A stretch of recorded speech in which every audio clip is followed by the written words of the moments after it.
taifa la Kenya limepoteza shujaa, yule mtu ambaye alijitolea muhanga akaweka maisha yake on the line, vile wasungu wanasema, ili Kenya pate kukombolewa tena, inaitwa second liberation. Maana yale matumaini yetu sisi wakati tulipata uhuru yalifika mahali yakapotea, ikabidi mashujaa wengine wa ukombozi wajitokeze, na Raila akawa kati ya wale ambao walijitokeza.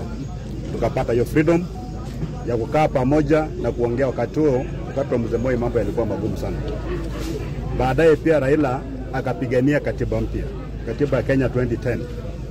Kati ya katiba wakaweka kipengele cha muhimu sana kuhusu masuala ya ugatuzi, devolution, kwamba power, uwezo na mali rasilimali zitoke Nairobi zikuje mashinani. Yeye amekuwa anapigania hiyo, maana hajakuwa achieved mpaka sasa hizi, kwa sababu kuna wale ambao hawaamini katika maadili ya devolution, bado wanakwamilia fedha kule Nairobi.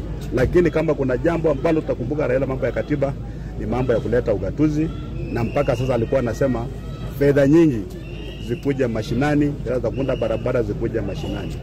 Kwa hivyo mnaweza kuwa mnakinziana kidogo na approach. Kama mimi tulikuwa tumekubaliana mambo ya kwenda kwa broad based, maana kwa tumesema tubaki katika azimio, tuweke katika hii serikali on its toes kama upinzani. Hapo tulikuwa tunapitana naye kidogo, lakini kwa masuala ya kitaifa na vile Meya alijitolea muhanga na kufanyia Kenya taifa kwa kazi nzuri, sisi lazima tumhenzi Raila.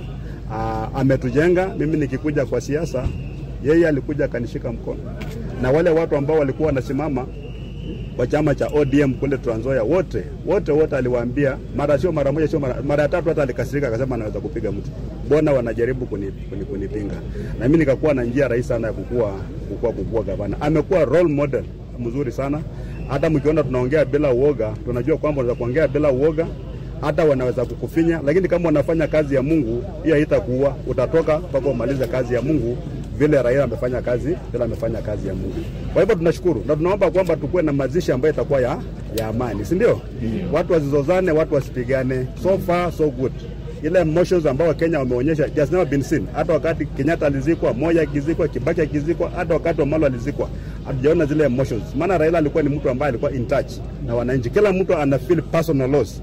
Maana kuna one way or another Raila amekuwa personally. Sio kama tu prime minister au sio kama MP, sio kama nani, lakini kama an individual alikuguza mali. Labda alisema jambo ambalo lilikuwa linakufinya na kuona mabadiliko yamefanya nini? Yamepatikana.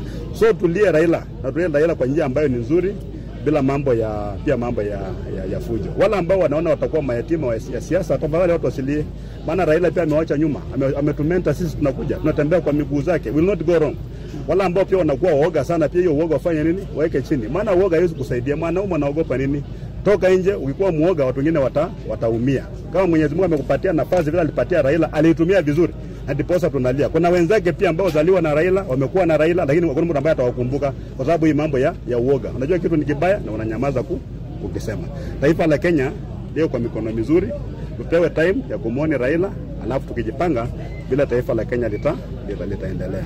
Kwa mimi nawashukuru sana. Raila alikuja kule kwetu wakati wa Malo kijana alikufa, alileta ng'ombe wengi sana na akalia na sisi sana, na sisi tukampenda sana. Yeye ndiye amekuwa political leader wa Western. Kwa hivyo wakati watu wa Nyanza wanalia kwamba kiongozi wao amekufa, mkumbuke kwamba pia Western kiongozi wetu wa kisiasa amekuwa ni nani? Amekuwa ni Raila Odinga. Lakini ametufuza sisi. Tutashikilia hatamu ya uongozi. Wakati yeye ametoka, hakutakuwa na vya kubaki. Mwenyezi Mungu awabariki. Asante.